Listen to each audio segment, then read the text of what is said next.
नमस्कार दोस्तों, आप सभी का स्वागत है हमारे YouTube चैनल इंडियन स्टूडेंट्स पे। तो मूल अधिकार पॉलिटी के जो इम्पोर्टेंट प्रश्नों की सीरीज चल रही है, उसी क्रम में आज हम लोग भाग 10 की वीडियो बनाई जा रही है, जिसमें मूल अधिकार से संबंधित प्रश्नों को हम लोग देखेंगे। टॉपिक बहुत बड़ी है और उससे बड़ी बात कि सबसे इम्पोर्टेंट टॉपिक है फंडामेंटल राइट्स यानी मूल अधिकार। ठीक, तो इस टॉपिक पे वीडियो जो है 2 पार्ट में बनाई जाएगी मूल अधिकार पे। तो पहले तो भाग 3 में है और अनुच्छेद 12 से 35 के बीच में मूल अधिकार की बात कही गई है। ये आर्टिकल आप 12 से 35 याद कर लेंगे तो जो BHU LLB या BA LLB देंगे उसमें 1 से 2 क्वेश्चन तो पक्के आने ही आने हैं अनुच्छेद 12 से 35 के बीच में। तो 12 से 35 के बीच में सारे जो अनुच्छेद हैं आप अच्छे से रट के जाइएगा। 2 से 3 अधिकतम आएगा तो 3 से 3 प्रश्न भी आ सकते हैं। तो 1 से 2 प्रश्न तो कंफर्म है कि आएंगे BHU LLB में। साथ ही UP PCS में भी प्रश्न आते हैं। तो मौलिक अधिकार संविधान के किस भाग में है? तो भाग 3। मूल अधिकार को सर्वप्रथम किस देश में संवैधानिक मान्यता प्रदान की? तो अमेरिका, संयुक्त राज्य अमेरिका ने। संविधान के किस भाग को भारत के नागरिकों का अधिकार पत्र यानी मैग्ना कार्टा कहा गया? तो भाग 3 को। यह भी प्रश्न आया हुआ है। भारतीय नागरिकों के मौलिक अधिकारों का वर्णन संविधान के किस अनुच्छेद में है? तो अनुच्छेद 12 से 35 के बीच में। भारतीय संविधान द्वारा भारतीय नागरिकों को कुल कितने मौलिक अधिकार प्रदान किए गए थे? प्रदान को 7 किए गए थे, लेकिन वर्तमान में जो है वो 6 है। मौलिक अधिकारों का निलंबन कौन कर सकता है? राष्ट्रपति।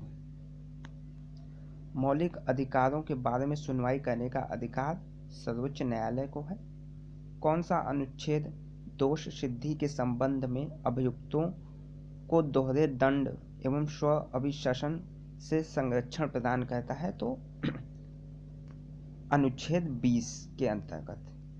दोहरा दंड यानी किसी एक अपराध के लिए किसी व्यक्ति को 2 बार जो है दंड नहीं दिया जा सकता। कौन से अनुच्छेद द्वारा विधि की सम्यक प्रक्रिया के सिद्धांत को शामिल किया गया है? अनुच्छेद 21। क्या भारतीय नागरिकों को प्रदान किए गए मूल अधिकारों का निलंबन किया जा सकता है? हाँ, जब इमरजेंसी लगती है तो इसका निलंबन जो है किया जा सकता है। मौलिक अधिकारों की संरक्षक न्यायपालिका है। मूल अधिकारों पर आवश्यक प्रतिबंध लगाने का अधिकार किसे है? संसद को है। मौलिक अधिकारों का प्रथम उद्देश्य क्या है? तो व्यक्तिगत स्वतंत्रता को सुनिश्चित करना। समानता का अधिकार भारतीय संविधान के किन 5 अनुच्छेदों में दिया गया है? तो 14 से 18। 14, 15, 16, 17, 18 कुल 5 अनुच्छेद में 14 से 18 के बीच।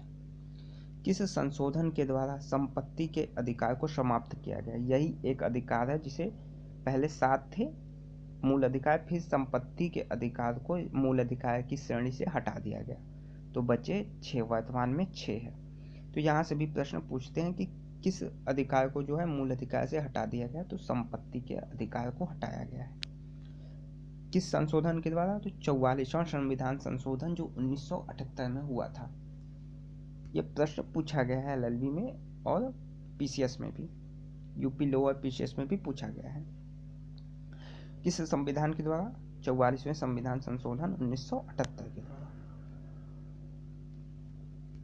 अब 78 के द्वारा हटा के इसको किस संविधान के अंतर्गत लाया गया? तो अनुच्छेद 300 क के अंतर्गत। वह फिलहाल में अनुच्छेद 300 क के अंतर्गत है। लोक नियोजन के विषय में भारत के सभी नागरिकों को अवसर की समानता प्रत्याभूति प्रदान किया गया है। तो अनुच्छेद 16(1) और 16(2) में। मौलिक अधिकारों को लागू करने के लिए किसी न्यायालय द्वारा क्या जारी किया जा सकता है? तो समादेश। समादेश जिसे रिट भी कहा जाता है। विभिन्न रिटों के बारे में अभी हम लोग आगे जो है चर्चा करेंगे। व्यक्तिगत स्वतंत्रता के लिए कौन सी रिट याचिका दायर की जाती है? तो बंदी प्रत्यक्षीकरण।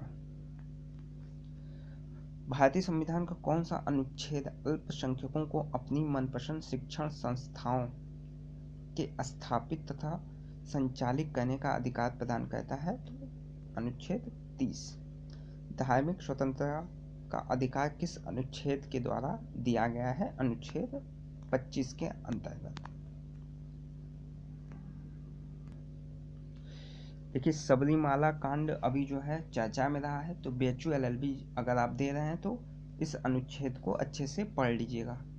धार्मिक स्वतंत्रता का अधिकार जो है, या सबरीमाला में जो महिलाओं को प्रवेश की अनुमति मिली तो अनुच्छेद 15 के तहत ही मिली, लेकिन जो बचाव करने वाले थे जिनका कहना था कि उनकी एंट्री सबरीमाला में नहीं हो पाएगी, तो वो अनुच्छेद 26 का तर्क देते हैं। अनुच्छेद 26 क्या है कि धार्मिक कार्यों के प्रबंधन की स्वतंत्रता है। जैसे कोई ट्रस्ट है तो उसे अपने धार्मिक कार्य के प्रबंधन की स्वतंत्रता मिलती है, ये अनुच्छेद 26 है। तो इसके तहत ये अपना डिफेंड कर रहे हैं। तो 25 और 26 दोनों आपको याद रखना है, क्योंकि सबरीमाला जो है काफ़ी चर्चा में रहा है, तो प्रश्न जो है इससे LLB में पूछे जा सकते हैं। भारतीय संविधान के किस अनुच्छेद में संवैधानिक उपचारों का अधिकार दिया गया है? अनुच्छेद 32 में। मौलिक अधिकारों में से किसे डॉक्टर BR अम्बेडकर ने संविधान के हृदय व आत्मा की संज्ञा दी है? तो संवैधानिक उपचारों का अधिकार, जो कि अनुच्छेद 32 में है। अनुच्छेद 32 भी आप लोग देख लीजिएगा। किस स्थिति में बंदी प्रत्यक्षीकरण याचिका जो है जारी की जाती है? तो दोषपूर्ण पुलिस नज़रबंदी। ये क्या है कि गिरफ्तारी के 24 घंटे के बाद किसी की गिरफ्तारी हुई, उसे 24 घंटे के अंदर जो है मजिस्ट्रेट के सामने पेश करना पड़ता है। इस 24 घंटे में जो बंदी व्यक्ति है उसे ले जाने और ले आने का टाइम जो है नहीं है, यानी न्यायालय अगर दूर है, पेश करने का जो टाइम जाने में वो लगता है वो टाइम इसमें गणना नहीं की जाती है। उसे छोड़ के जो है 24 घंटे के अंदर प्रस्तुत करना पड़ता है मजिस्ट्रेट के सामने। तो यही जो है बंदी प्रत्यक्षीकरण याचिका होती है। किस याचिका का शाब्दिक अर्थ होता है हम आदेश देते हैं? किस याचिका का शाब्दिक अर्थ होता है हम आदेश देते हैं? तो परमादेश। अपराधों के लिए दोष सिद्धि के संबंध में व्यक्ति को किस अनुच्छेद के अंतर्गत एक ही अपराध के लिए एक से अधिक अभियोजित यानी दोषी जो है दंडित नहीं किया जा सकता? अनुच्छेद 20।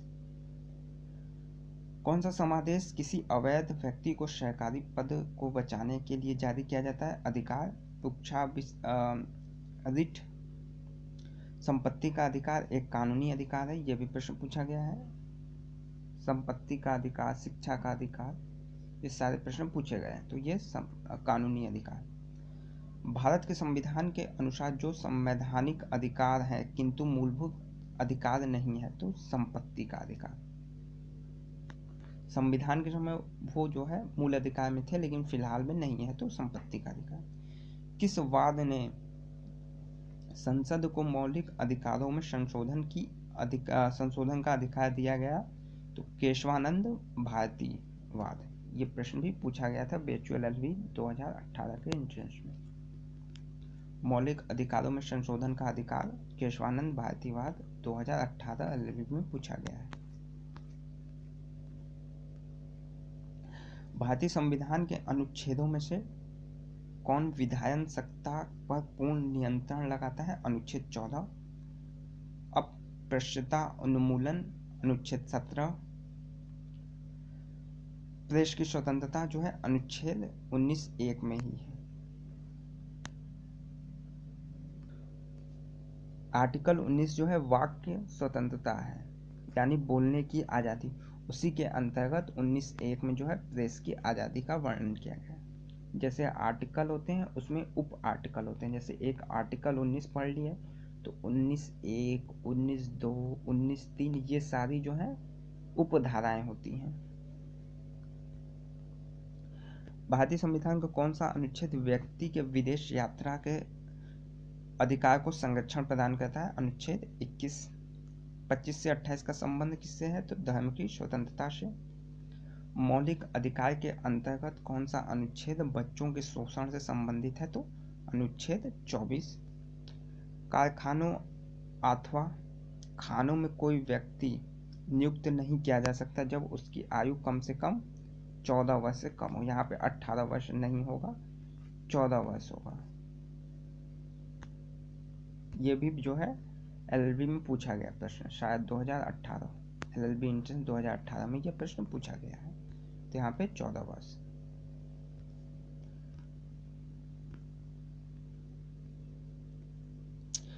चलिए कुछ प्रश्न अभी बचे हुए हैं, जो है अगले वीडियो में उसको पूरा करा दिया जाएगा। धन्यवाद।